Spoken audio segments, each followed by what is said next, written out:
Man, I've never done this before. Coming up, I show a fellow YouTuber and rapper my favorite Journey song ever, and I get his immediate take as we discuss the song in depth and listen to the entire thing. Here's a preview. I've never heard this song before. When you reached out, I said there's like 5 or 6 songs that I kind of want to share with you. This is one of those songs. There's some history being made here, you guys. Anyways, I digress. We've been having some fun. Yeah, this has been great. It's so cool to get you to do reactions. It seemed like you're kind of excited, you're enjoying it, and it's like cool to be able. So like I watch your show and watch the format and the breakdowns and all. I've actually learned a lot from your channel, but it's kind of cool to see you in the moment, just kind of being able to kick me these insights off the top and all that stuff is awesome. Yeah, it's fun. I love. We've already done a couple songs now, and it's been really enjoyable. I love it. I like it better than what I've been doing, to be honest with you, because I like to hear the song and then immediately talk about it. As you know, I'm just like you, very passionate about music. Yeah. It's just, especially when it's a song that moves the soul and just, it's just incredible. So it's been great. Are we going to get some Professor of Rock reactions one of these days? I don't know if I have it in me to fight. I mean, I already fight claims with just playing, a little bit of the music. I can't even imagine trying to go toe to toe with these guys with this. All right. But we'll see. Well, it's a privilege to have you here. You guys, I'm going to check out. No, I'm not. We're going to check out Journey, but I'm listening to this for the first time. It's Only the Young. I've never heard this song before. When you reached out, I said there's like 5 or 6 songs that I kind of want to share with you. This is one of those songs. This is my personal favorite Journey song of all time. Now, if push came to shove, it'd probably be right there with Don't Stop Believin'. I know Don't Stop Believin' has been so overplayed so many times, but you just got to remember that feeling that you had the first time you hear Don't Stop Believin'. Mm-hmm. But Only the Young for me is right there with Don't Stop Believin'. It's just one of those songs that makes the heart leap, and it just makes you want to take on the world. You feel, 15 feet tall and indestructible. Well, I'm excited to check it out. Now, you guys, here's a little background note. He just told you this, and I just found that out. I didn't know this was one of his favorite Journey songs, if not number one. Personal favorite, yeah. Yeah, personal favorite. Yeah. But he just revealed to me, we did a reaction to his personal favorite Eagles song. Yeah, that's right. That kind of knocks Hotel California out the box, kind of. You guys can watch the reaction, but there's some history being made here, you guys. Anyways, I digress. If you guys are here for it, like, share, comment, subscribe, and welcome back to the channel. They tease him a lot, black peas on the spot. Welcome back. Thank you. Welcome back. Me and my homie made it together. He plays the piano, so I just took the welcome back Connor theme. Oh, totally. That's right. I love your take on it. 40. All right, you guys, we're just going to get this started. You kind of know the beginning spiel that I normally do, but let's put it simply. If you guys want early access to the reactions, there's a membership on this channel. Link in the description. You could figure out early access. There's a catalog in there already. And then this is key. This is a reaction video. People are watching this reaction video for the commentary, the breakdown, the back and forth. I'm going to push pause. I'm going to talk. It's going to be interrupted. If you don't like that, bye, Felicia. But I also say that because this isn't a substitute for the original. No one on the planet Earth is coming here to this video right now to watch a first time, like to listen to Journey's song, Only the Young. It makes no sense. So you need to go to their channel, listen to it on your own independently. That's the way it was made. And then go tell the labels and the copyright people, because this isn't a substitute and we love them. And I want you to support them as much as you support us. Let's get it started. Absolutely. Professor of Rock here. If you didn't know and you're like under a rock, do you see what I did there? Go to his channel. It's super lit. And I want anyone who's a part of my audience that doesn't know about him, which is probably a very small part, but you guys, in the crevices, go to his channel, please. All right, let's get it popping. We're checking out Journey, Only the Young for the first time ever.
part coming up is where Steve Perry just lets it flow. So what's your reaction to it so far, man? Out of everything we listened to today so far, this is going in my playlist. I'm getting goosebumps and, a little bit of the chills just because as we get older, we kind of get stripped of what he's talking about. Oh, yeah. The age of innocence, imagination, shadows wonder. of a golden age. I mean, that's a t-shirt. It's a walking. It's iconic. When people say that Journey's a corporate band and all this kind of thing, and it took them years to put them in the Rock and Roll Hall of Fame and all this kind of stuff, and they say, they're a corporate band and all this kind of thing. This shows what a lyricist. Steve Perry gets credit for being one of the greatest voice. I mean, I consider him to be the greatest rock singer of all time. People will argue Robert Plant, they'll argue Freddie Mercury. To me, Steve Perry, he does things.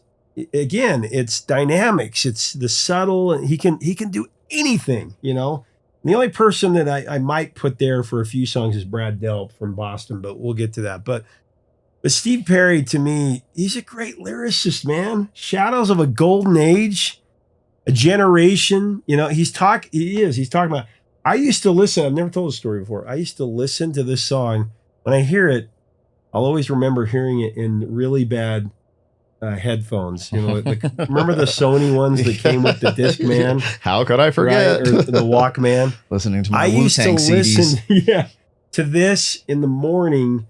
My senior year in high school, believe it or not, I used to run a mile every morning. I used to wake up early in the morning before school, and I would run, and I would listen to this song on repeat. Like I would just go back, so I've heard this song probably more than "Don't Stop Believing," to be honest with you, because I used to listen to it and I never got tired of it. And it was kind of painting my future, if you will. Like as I was running, thinking about all the feelings I was going through. Everybody's been there when you were a senior in high school. Mm. Your whole life is in front of you. You've lived like 17, 18 years at that point, but you're like, man, I'm about to cross that bridge, right? I'm going to go from high school to that wonderland that's out there. Like, what am I going to do with my life? And you're going through all those changes. You got that crush on that special somebody, whatever you're thinking about, the pressures of being in high school, the test. I still have nights. I wake up in the middle of the night and I haven't studied for a test and I have to take this test. That part of high school I hated, but this was that song. It was like the opening of Pandora's box, the opening of a door to the bridge that would take me from youth to adulthood, and the promises and the wonder and That's what I felt when I heard it. I had to just close my eyes for a minute. It reminds me of, one of my favorite movies ever, and as cliche or corny as it is it's Karate Kid. And this would fit on that. You could put this in there and it would just be perfect. And when you talk about Don't Stop Believing, there's different feelings you get. So like musically, like the piano, the da da da da da. I do feel that more than this, but I feel the lyrics more than that, because it's like the story of Don't Stop Believing. I love the Don't Stop Believing, but the storyline doesn't really fit. This fits immediately. The story brings me to a place, and I think as we get older, going back and looking through that window, because the other thing you touched on was you said that first crush. Well, it's not just the first crush, it's those initial feelings you never felt before. And like going back to being like, oh, this is what love feels like, or this is what nervous energy or whatever, and I instantly relate to it. But like you said, positioning lyrics, he is such a good singer and there's such a good band. He doesn't have to position lyrics like that. It could be simple, straightforward, and he chose the poetic route. And I love highlighting that as a rapper, because that's the thing. I was always into like the double entendres, these conceptual meanings, because in rap, we can put more information. So that's what they do. And they just got faster and more. And so when you see that rock artists focused on that as well, but we skimmed over it because I was just listening to indie rap and these structured verses. I just love it. And so I'm glad you highlighted that, because that was one of the lyrics it's just like, these are literally, he just threw it out there, and it could be the name of a brand. It could be a t-shirt. It could be a movie. It's the way I feel right now. Shadows of a Golden Age, a generation waits for dawn. Like they're ready to go on and take on the world. And that's why this meant so much to me in my senior year. But man, I wish I could go back to that kid running, in senior year and say, dude, you're going to interview Journey. You're going to become friends with Neil Sean, who freaking played the guitar on this thing, right? That kid who just had so much passion for music. I wanted to be a DJ. I wanted to be a DJ band. Well, I wanted to be in a rock band. Sure. I was in a band. I was a singer in a band, and I wanted something in music, whether it was being a DJ. But what I didn't know then that I do now is this is my dream job, to be able to interview the greats of rock and roll that I grew up with, because I wanted to celebrate what they gave to me. I mean, and you understand this from your perspective that, it was that song that saved your life, so many times. And this song, that's why that means so much. When you hear a song, it's a time machine. It takes you right back to that moment. And that's what this song does, man. I'm running, running in the morning, looking around, there's this field right next to me. I grew up in the potato capital of the world, Blackfoot, Idaho. And there was this field right behind my house where I used to move pipe. We moved sprinkler pipe, and it would water the field, and the cows would graze there and everything. So I'm running, and I'm looking, everything around me. Beautiful country there, but I'm just like, what's taking that step, that step into the unknown. Like I'm about to go into the unknown, and that feeling of anxiety, but also that nervous wonder energy and excitement, and that's what this song is saying. It's like only the young can say they're free to fly away. We're ready to go take on. You get older and you lose those dreams a little bit. You lose that perspective, but this song brings you back to that moment. It brings you back to center. It's like a reset, and I felt that right when I started listening to it. Now let's give a moment to give you your flowers, because what you're doing is legendary and iconic.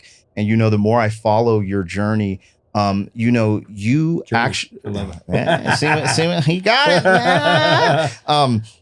What you're doing by like historically doing these interviews, I think it's way more important than people might be able to understand right now. And I think whenever you re-release something from the vault, and sometimes maybe they don't do well, or sometimes they do, but it's so important to document the history. And now that we're getting a little older and we're losing some of the legends, it even means more. So I think you deserve your flowers, because you're not an overnight success. You've been at it, and it's your passion. Before YouTube, you're really out there just getting the interviews. And I don't know, I would say, some people are like, oh, I did it for the glory, I did it for this, but it's like this sincere, raw passion, and it's brought you here. And I'm so happy to even be rocking with you.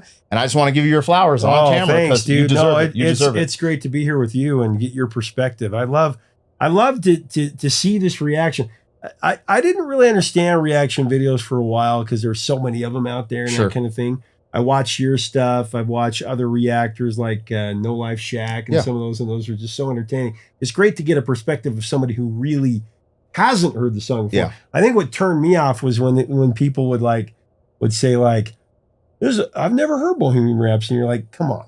Really? Come on, dude. Especially somebody who's been in the industry for a long time, or they're a singer or a vocal coach, and you're like, you've never heard Don't Stop. You've never heard Stairway to Heaven. I don't buy that. It's hard, but I love that perspective. But it's like last night we were at dinner in a bowling alley, because there's not a lot of options here in this little small town we live in, that I live in here. But my son was with me, and you were commenting on this, but I get it, because seeing my son say, Dad, this song has changed my life. This song is so amazing. And he's like, just going on, and the passion there. And I'm like, and I feel it.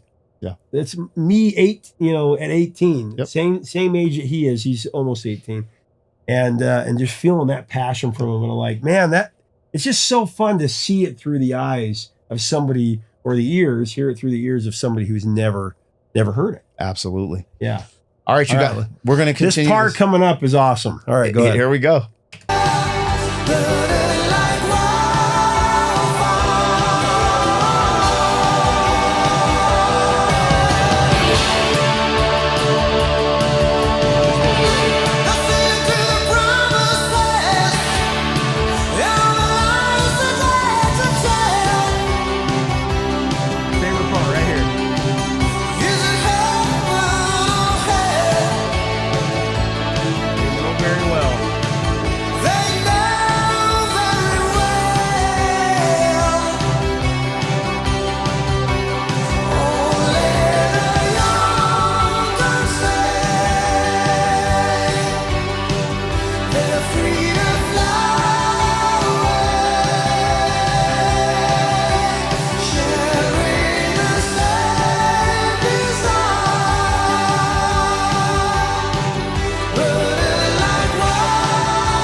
before we go crazy into the music, I just had to take a second to just let it take full control. And the next place it took me to. So initially I thought of myself, and maybe I was being selfish in that, but it brought me to my youth. But the second verse, I just started seeing my children. I started seeing my life through my children's eyes, and also watching them develop and realizing this is your time. This is your time to be free. And as I raise them, I'm trying to protect them. I'm trying to balance it. Like, it's like, I don't want you standing on the table. You might bust your head, but at the same time, you know what? Just scream for a second, because this is the time to be crazy. You know, be ignite. You know. Anyways, it's beautiful. I love it's that. beautiful. I love that. I love that. That's a great perspective.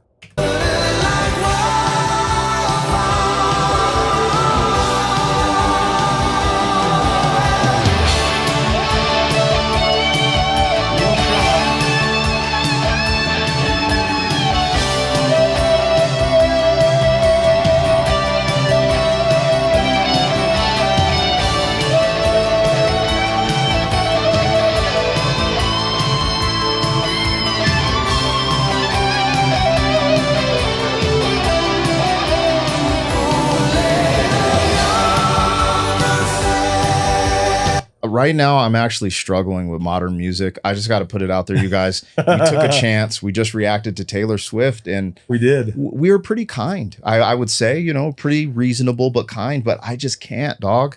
Like we I just can't right if you now. listen to these back to back, the song that we just listened to from Taylor Swift, Joe, go check it out. And this song, it's just, I mean, Taylor Swift's good, but it's like this is on a level that is like life-changing. It's like it makes you want to, like I said, take on the world. I want to point something out, a thought that came to me. And I'm not sure I've ever thought of this before. Thinking of the lyrics where it says, they're seeing through the promises and all the lies they dare to tell. Is it heaven or hell? They know very well. They know very well. What I love is that Steve Perry isn't talking down to the young people here. He's saying they know. And it reminds me of that David Bowie quote, you know, from his song, where it's at the beginning of the Breakfast Club, where it says, "And these children that you spit on as they try to change their worlds are immune to your consultations. They're quite aware of what they're going through." And I love that lyric. That's one of the great lyrics from a song, because it and Steve Perry's kind of saying it in his own way here, where they know very well what they're going through, you know, and the struggles and things.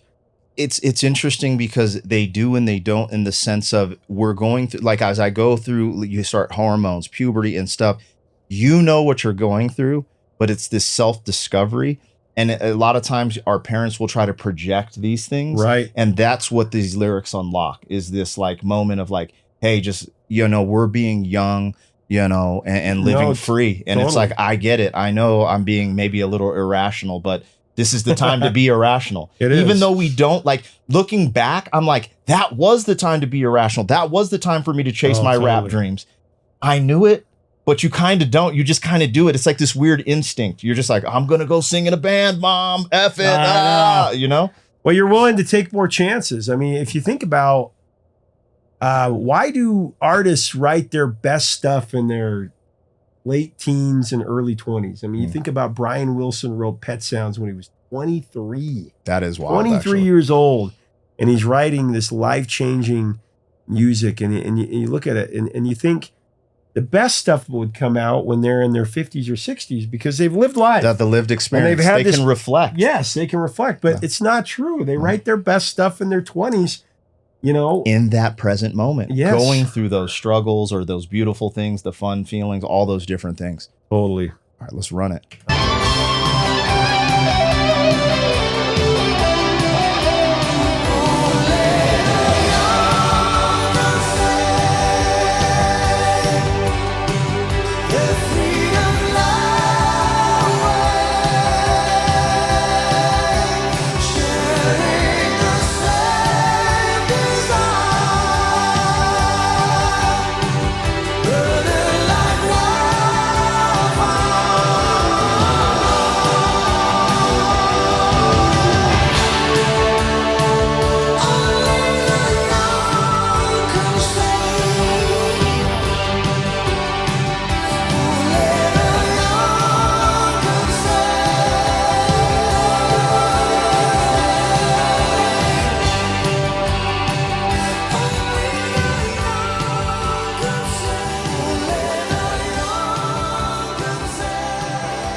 So I got to tell you, I just saw Journey in concert a few weeks ago, and Neil Schon is a friend. They're guitarist and founder of Journey, and a great guy. And he's got an incredible wife, Mikkel, and they were so incredible to my family. And I brought my wife, a friend from high school brought his wife, and then my two boys, and then my 17-year-old brought his girlfriend, and my little son that's autistic. And we went and saw, and they put us on the second row. Then they pulled us from the second row and put us right in front of the stage. This is at the Delta Center where the Utah Jazz play. And it was an incredible experience. It brought us backstage. We talked to the band. Arnel Pineda, who is their lead singer right now, who took over. He's actually been the lead singer of the band longer than Steve Perry was. He is such a humble, great guy. He gave me a big hug. I've interviewed him down, back in the day. And then, of course, Neil. And they gave us each a tote bag with a with a really nice jacket, like a hoodie. And they gave us a t-shirt, couple t-shirts, and a hat. And it was just, and Mikkel, she has a heart of gold. So does Neil. And they understand that my son has autism, and they were so sweet to my son. They put him right in front when they were playing Don't Stop Believing, and they just really took care of us and made us feel like family. And it was just awesome. So I love Journey with all my heart. It's pretty awesome when one of your favorite bands of all time are awesome people. Yeah.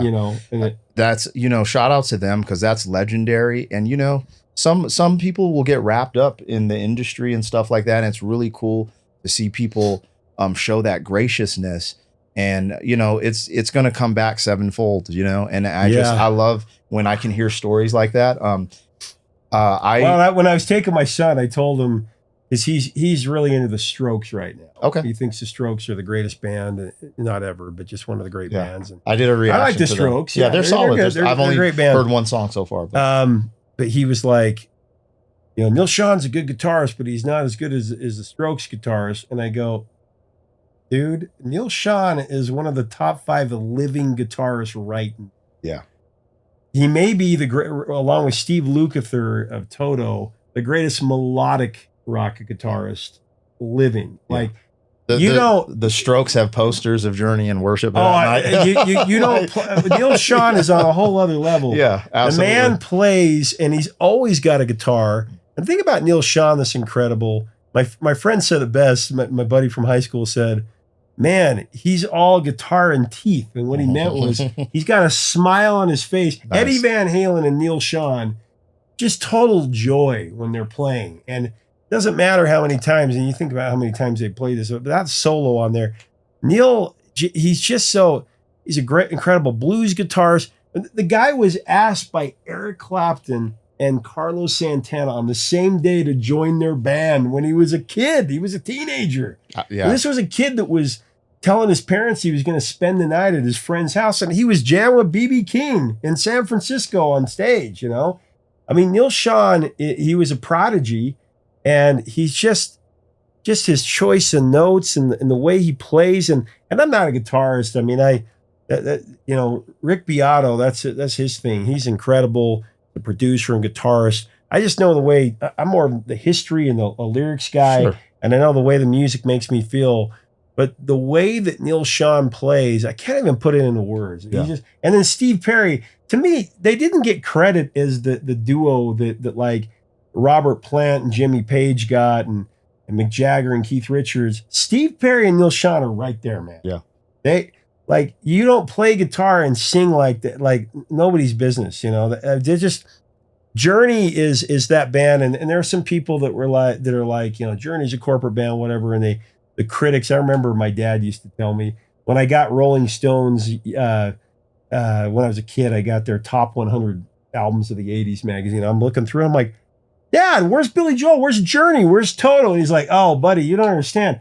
Critics hate those guys, And I'm like, why? I didn't understand, because I didn't understand, the critics saying you can't like this because it's too melodic. It's not deep enough. And I argue it is. I pointed out Steve Perry's lyrics here. But I could go on and on and on. But one quick story to end on that I did want to share about this song is Only the Young was a song that the band brought to this little boy. His name was Kenny. Okay. He was a young teen kid that had cystic fibrosis, and he was on the verge of death. Mm. And they brought it to him through the Make-A-Wish Foundation, and they had not released the song yet, and they brought it and they played it on a Walkman, and they met him and they brought him like a signed Journey Platinum Award, and they brought him a signed 49ers football, he was it was his favorite band. He wanted to meet him. And they all met him, and they just broke down because this kid was so amazing. And Neil told me this story, and Jonathan Kane, the keyboardist, and it just leveled them. You know, this kid, when he passed away, he was still listening. He still had the headphones. That was the last song that he heard, and that touched my heart later on, because when my dad passed away, I was playing music for him before, knowing that he was going to pass, and he wanted to hear the music that we had shared together. And so this is, I mean, what a song to go to the other side with, you know. That touched my heart when they told this story. What's sad about this song is it didn't get released on Frontiers. It was supposed to be on the album, the follow-up to Escape, their big album. And at the last second, they pulled this one and Ask the Lonely, which are two great songs. And so it ended up in a movie. Is on a movie soundtrack called Vision Quest about a wrestler. Oh, I've only seen a clip of that. I have not seen that movie. I watched it a few months ago, and there's some parts of it where you're like, whoa, you couldn't, that's pretty, you know, the PC kind of world that we live in, you know, there's some things. So it's a little crazy. There's some things in there that are like, whoa, that's a little crazy. It's just a little 80s. Yeah, it's that 80s, you know. But yeah, this was a song. They put it on that soundtrack. It was a top 10 hit. It went to number 9. So it was one of Journey's biggest songs. But every time I hear this song, I think of that little boy that went to the other side hearing this song. And I think of, you know, running that mile every morning and listening to the promise of, you know, the promise of walking across that bridge, you know? Yeah. So talking about that story, it definitely gave me an emotional charge. Yeah. I did get a tear in my eye because when you started talking about it, I thought about this child and your father being set free. That's what this song is saying. Totally. And as you go there, you're being set free. I can only imagine while you're running, getting that extra charge and running a little faster, because music does something to us. So there's this concept. But before I get into that concept, when my mom passed away from cancer, she was in hospice and she was on a bed. And there's this song by BB and CeCe Winans that she loved. And to this day, it kind of haunts me. Like, it's just like if you play, like, just me thinking about it, I'm ready just to drench in tears, you know? And I totally love that, adding that to the mechanics of this story. And music, what I've realized in doing reactions, I could be incorrect. This is my own little, whatever you want to call it, theory. Yeah. But it's not just internal. So the initial feeling you get where it's like you get this feeling inside that kind of lights up. That's the first. But I believe in the outside world, there's something else that kind of touches us, and that's the goosebumps. So there's this dual thing that happens when you're like, oh, I got the chills and goosebumps. The chills comes from inside, the goosebumps comes from outside. And that's that thing that we never can really put the mother lifts the car and saves her child. And I think that's a part of what happens with music. And this is what draws people into reactions if you can embark on that. And that's what I'm feeling right now. And then sometimes, you know, when I'm alone, when I'm by myself doing reactions, I open up even more because it's almost like your diary. And I think that's what brings people in, and adding this layer to this story of this song is just beautiful. And I appreciate you being here. Oh, yeah. Thank you. Well, thank you for letting me share it with you, because this song, I love what you said about the bridge, because it's like for a lot of us, a lot of people out there listening to this who've heard this song and you know, first heard it back in the 80s. I think it was speaking to them in high school, right? It was speaking to them, the crossing over to that bridge of that next phase of their life, adulthood, from being youth and what we're feeling and all those emotions. But for Kenny, this little boy, and for my dad, it was like it was that bridge to the other side. Yes, to the next life. They're being set free. And that's you what can look at. You can look at death as the end or the beginning. Oh yeah, You know, and I think it is because I feel my dad's presence all the time. Sure. And it's pretty awesome that you know there are those things, and I call it whatever you want to call it, grace or mercy, tender mercies, where you feel. I could feel my dad's presence and being at that Journey concert, and there were several times where we had road trips, and we were listening to Journey, and just the things that he would say, and knowing, you know, to be able to know that I was going to talk to Journey someday, and they were going to become friends, and to have that kind of view of it all kind of comes a full circle, where you look at them up on that stage and they're these idols, like, oh my gosh, this guitar player. But then you meet them and they're incredible human beings. Sure. And then sharing those memories, like you said, it deepens the music, man. It deepens. There's just levels to it, to these songs. And maybe that's how people feel about the Taylor Swift stuff too. You know, that's cool. Absolutely. I'm sure she's it's a wonderful person with her fans and stuff. Yeah, this song, but they're just some songs are on another level. Yeah, absolutely. You know? Yep, I agree. Anyways, you guys, I just checked out, isn't that kind of crazy? I checked out Journey, Only the Young with the Professor of Rock. So fun.